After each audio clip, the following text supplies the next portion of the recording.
اس کے بعد وہاں کوئی بھی چیز تعمیر کر لی جائے وہ جگہ بہرحال مسجد میں شمار ہوگی. اس سے مگر ہم کو ایک سبق بھی ملتا ہے. آج جو ہماری مساجد ہیں جہاں ہم نمازیں پڑھتے ہیں، جہاں ہم آتے ہیں جاتے ہیں، آج ان مسجدوں کی قانونی پوزیشن کیا ہے؟ اس مسجد کی جگہ پر مندر بچ جانے کے بعد میں ایسا مانتا ہوں کہ ہم سب کو اپنی مساجد کے کاغذ پتر اٹھا کر دیکھنے چاہیے کہ آیا وہ قانونی طور پر درست ہیں یا نہیں، اور یہ سبق حاصل کرنا چاہیے کہ اب اگر نہیں درست ہیں تو ہم ان کو درست کروا لیں، اور جو مسجدیں ہمارے پاس ہیں ان کی حفاظت کے لیے مناسب قدم اٹھائیں. محترم، میرا یہاں ایک سوال ہے آپ سے کہ کیا حکومت کا یہ کام ہوتا ہے کہ وہ مسجد یا مندر بنائے؟ بے شک حکومت کا یہ کام نہیں ہے. خاص طور پر ہمارا جو ہندوستان ہے وہ ایک سیکولر ریاست ہے اور ایک فیڈریشن ہے. وہاں پر مختلف مذاہب کے مختلف علاقوں کے لوگ رہتے ہیں. اس لیے کسی وزیر اعظم کا یا کسی وزیر کا یا کسی سرکار کے نمائندے کا اس قسم کی تقریب میں شرکت کرنا میرے نزدیک غلط ہے اور اسے نہیں ہونا چاہیے تھا. یہ ہماری روایت، ہماری پرمپراؤں کے بالکل خلاف بات ہے. 5 اگست 2020 کو ایودھیا میں، اتر پردیش کے ایودھیا میں رام مندر کا شیلا نیاس کیا گیا. اس واقعے کو لے کر جس طریقے سے ملک کا انصاف پسند طبقہ ایک اضطراب میں مبتلا ہے، اسی اضطرابی کیفیت سے مالیگاؤں بھی دوچار ہے. مالیگاؤں انصاف پسندوں کا شہر ہے. یہ ہمیشہ سے فرقہ پرستی کے خلاف رہا ہے، اور جب وقت آیا ہے ضرورت کے مطابق اس شہر نے فرقہ پرستی کے خلاف آواز بھی اٹھائی ہے اور مضبوط طریقے سے آواز اٹھائی ہے. اس کی مثال آپ یوں سمجھیے، 6 دسمبر 1992 کو بابری مسجد شہید کی گئی. اس سے پہلے 19 جولائی سن 1992 کو مالیگاؤں کی عوام راستے پر اتر کر کے ملک کی عوام کو یہ باور کرا رہی تھی، اور اس وقت ارباب اقتدار سے یہ مطالبہ کر رہی تھی مالیگاؤں شہر کی عوام کہ بابری مسجد کا تحفظ کیا جائے، اس کے وجود کو خطرہ لاحق ہے. جس خدشے کا اظہار مالیگاؤں شہر کی عوام نے 19 جولائی 1992 کو راستے پر آ کر کے کیا تھا، وہ دردناک منظر، عملی شکلوں میں وہ دردناک منظر 6 دسمبر 1992 کو پوری دنیا نے دیکھا. تو یہ شہر فرقہ پرستی کی لہر کو سب سے پہلے محسوس کرتا ہے، ناانصافی کی لہر کو سب سے پہلے محسوس کرتے ہیں یہاں کے لوگ، اور فرقہ پرستی کے خاتمے کے لیے غیر فرقہ پرست لاکھوں شہریان مالیگاؤں راستے پر اترتے ہیں. تو جس طریقے سے 5 اگست کے واقعے پر اس ملک میں رہنے والے تمام مذاہب کے ماننے والے ہمارے بھائی جو انصاف کا نظریہ رکھتے ہیں، جو سیکولر نظریہ رکھتے ہیں، جو رواداری کے ساتھ رہنا اور بسنا چاہتے ہیں، جو اس ملک کی سبھیتا کو باقی رکھنا چاہتے ہیں، اس ملک کی کثیر جہت تہذیب کو باقی رکھنا چاہتے ہیں، آج ان کا دل جس طریقے سے جو محسوس کر رہا ہے وہی مالیگاؤں کا بھی احساس ہے. اس وقت ہمارے ساتھ جو ہے اس ملک کے کروڑوں وہ لوگ ہیں جو انصاف پسند ہیں، اور وہ کلمہ گو نہیں ہے لیکن انصاف پسند ہے. اور جو واقعہ ایودھیا میں اس ملک کے وزیر اعظم کی موجودگی میں بلکہ ان کی عملاً شرکت سے ہوا ہے، اس واقعے پہ ہمارے احساسات جو ہیں یہ دبائے بھی نہیں جا سکتے. ہم نے اس واقعے سے کچھ سبق بھی سیکھا ہے اور کچھ مستقبل کی منصوبہ بندی بھی ہم کو کرنا چاہیے. عہد وسطیٰ کی اگر آپ تاریخ پڑھیں تو سن 1528 عیسوی میں مغل بادشاہ بابر ظہیر الدین کے سپہ سالار میر باقی نے ایودھیا کے غیر متنازع مقام پر بابری مسجد بنوائی.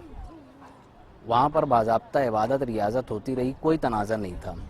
1949 میں وہاں پر راتوں رات مورتیاں رکھوانے کا واقعہ ہوا، اس کے بعد وہاں پر تالا لگا دیا گیا.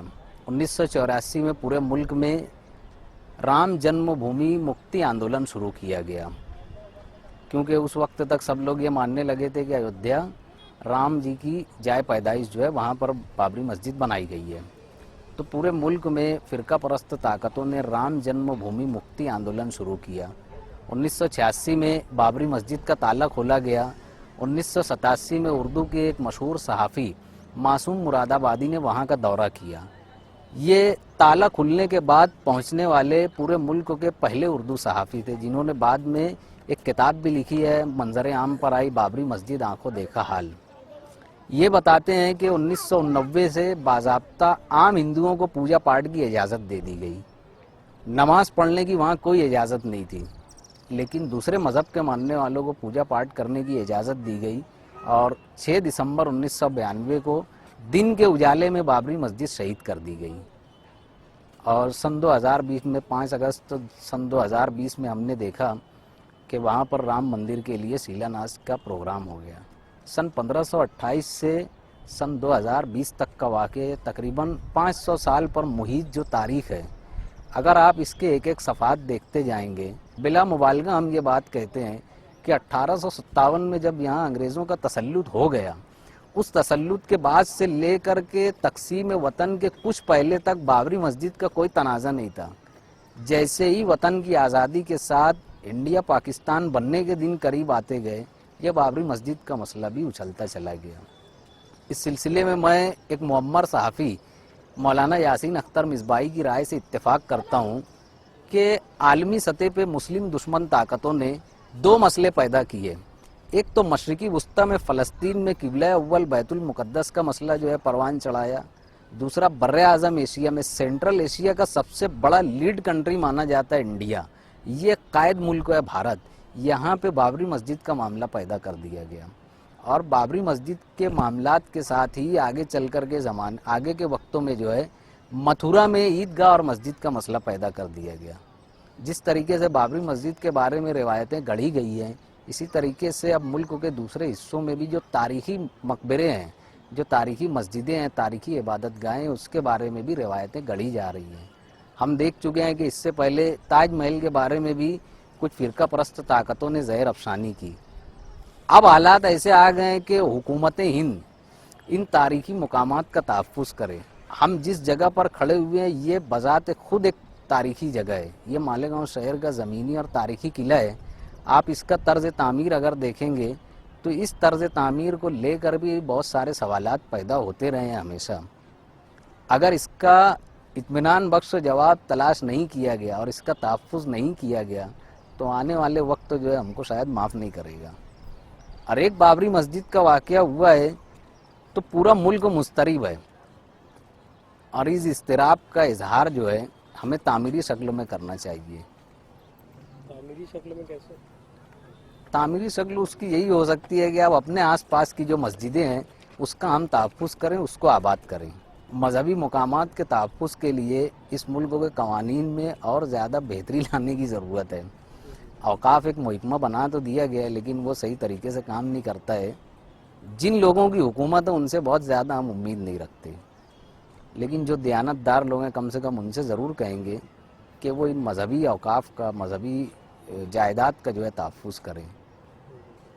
کسی شاعر نے ایک شعر کہا تھا، اپنے کعبے کی حفاظت ہمیں خود کرنی ہوگی، اب ابابیلوں کا لشکر نہیں آنے والا. کیا حکومت کا یہ کام ہے کہ وہ مندر اور مسجد بنائے؟ یہ ملک ہمارا جو ہے یہ سیکولر ہے. اگر آپ کانسٹیٹیوشن آف انڈیا پڑھیں گے یا دستور ہند پڑھیں گے، نصابی کتابوں میں بھی یہ ہوتا ہے کہ ہم اس غیر مذہبی سیکولر اسٹیٹ کے رہنے والے ہیں. ہم خود جب اپنے آپ کو غیر مذہبی بولتے ہیں تو مذہبی معاملات میں اتنی زیادہ شدت کا مظاہرہ کرنے کی کیا ضرورت ہے؟